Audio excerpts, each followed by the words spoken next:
Georges Chastellain, Burgundian chronicler and poet, was a native of Aalst in Flanders. Chastellain's historical works are valuable for the accurate information they contain. As a poet he was famous among his contemporaries. He was the great master of the school of Grands rhétoriceurs, whose principal characteristics were fondness for the most artificial forms and a profusion of Latinisms and Graecisms. Biography. Early life. Georges Chastellain derived his surname from the fact that his ancestors were burgraves or chatelains of the town. His parents, who belonged to illustrious Flemish families, were probably the Jean Chastellain and his wife Marie de Masmond, mentioned in the town records in 1425 and 1432. A copy of an epitaph originally at Valenciennes states that he died on 20 March 1474 to 5 age of 70.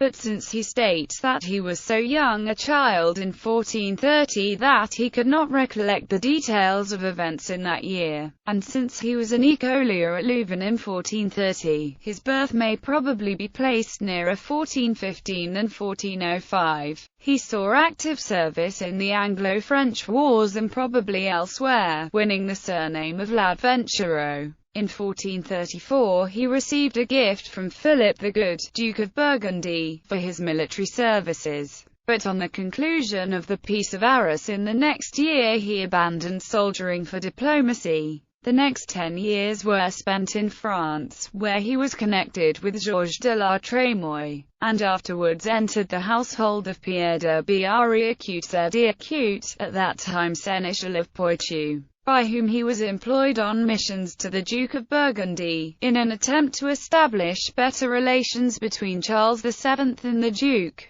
During these years Chastellain had ample opportunity of obtaining an intimate knowledge of French affairs. But on the further breach between the two princes, Chastellain left the French service to enter Philip's household. He was at first Pantler, then Carver, titles which are misleading as to the actual nature of his services, which were those of a diplomatist, and in 1457 he became a member of the ducal council. He was continually employed on diplomatic errands until 1455, when, owing apparently to ill health, he received apartments in the palace of the Counts of Hainaut at Salle-le-Comte, Valenciennes, with a considerable pension, on condition that the recipient should put in writing choses nouvelles et morales, and a chronicle of notable events. That is to say, he was appointed Burgundian historiographer with a recommendation to write also on other subjects not strictly within the scope of a chronicler. Midlife. From this time he worked hard at his chronique, with occasional interruptions in his retreat to fulfill missions in France or to visit the Burgundian court. He was assisted, from about 1463 onwards, by his disciple and continuator, Jean Molinet, whose rhetorical and redundant style may be fairly traced in some passages of the Chronique. Charles the Bold maintained the traditions of his house as a patron of literature, and showed special favour to Chastellain, who, after being constituted indiciaire or chronicler of the Order of the Golden Fleece, was himself made a Knight of the Order on the 2nd of May 1473. He died at Valenciennes in 1475, on the 13th of February, or on the 20th of March.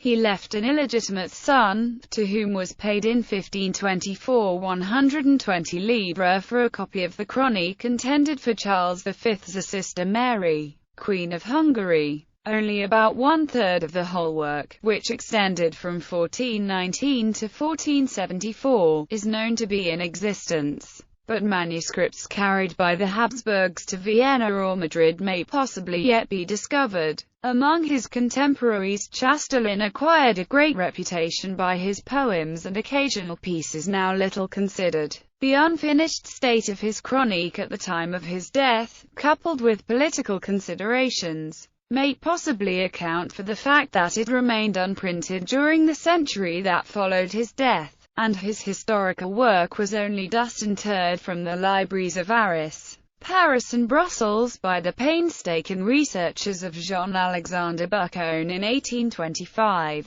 Chastellain was constantly engaged during the earlier part of his career in negotiations between the French and Burgundian courts, and thus had personal knowledge of the persons and events dealt with in his history. A partisan element in writing of French affairs was inevitable in a Burgundian chronicle. This feature appears most strongly in his treatment of Joan of Arc, and the attack on Agnes Sorel seems to have been dictated by the Dauphin, then a refugee in Burgundy, of whom he was afterwards to become a severe critic. Legacy. Among his most sympathetic portraits are those of his friend Pierre de Biarriécute and of Jacques Coeur. His French style, based partly on his Latin reading, has, together with its undeniable vigor and picturesqueness, the characteristic redundance and rhetorical quality of the Burgundian school. Chastellain was no mere analyst, but proposed to fuse and shape his vast material to his own conclusions, in accordance with his political experience. The most interesting feature of his work is the skill with which he pictures the leading figures of his time. His characters are the fruit of acute and experienced observation, and abound in satirical traits, although the 42nd chapter of his second book,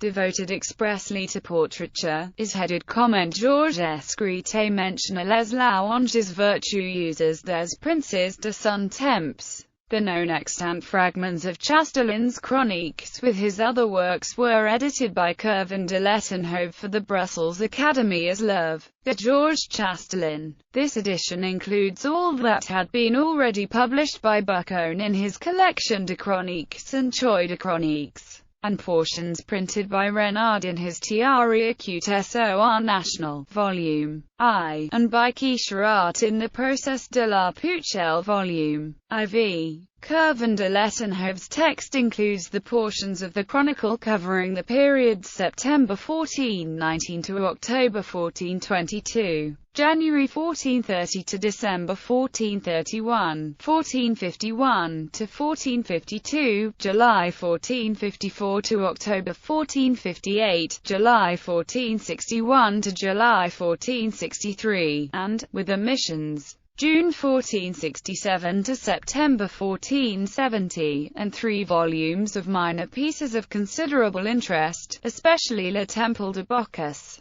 dedicated to Margaret of Anjou, and the Deprecation for Pierre de Biarriécute when imprisoned by Louis XI. In the case of these minor works, the attribution to Chastellain is in some cases erroneous. Notably in the case of the Livre des Fêtes de Jacques de Lalaing, which is the work of Lefebvre de Saint-Remy, Herald of the Golden Fleece. In the allegorical Oultr de Mort it has been thought a real romance between Pierre de Biarriécute and a lady of the royal house is concealed. Works. Chronique des Choses de mon Temps, a history of the years 1417 to 74, of which only fragments remain, continued after Chastellain's death, by his disciple, Jean Molinet. It was first edited by Bucquin in Les Chroniques Nationales and re-edited by Kervin de Lettenhove. L'Angelatrice Glorieuse Vierge, ed. by Cynthia J. Brown as part of Variants and Late Medieval Movements. Reading an edition of Georges Chastellain's L'Angelatrice Glorieuse Vierge, in Translation, Transformation, and Transubstantiation, ed. Carol Poster and Richard Dutz, pp. 123-75. Recollections des Merveilles Advenues en mon Temps. Chronique de Messiah John de Lalaing, a delightful biography.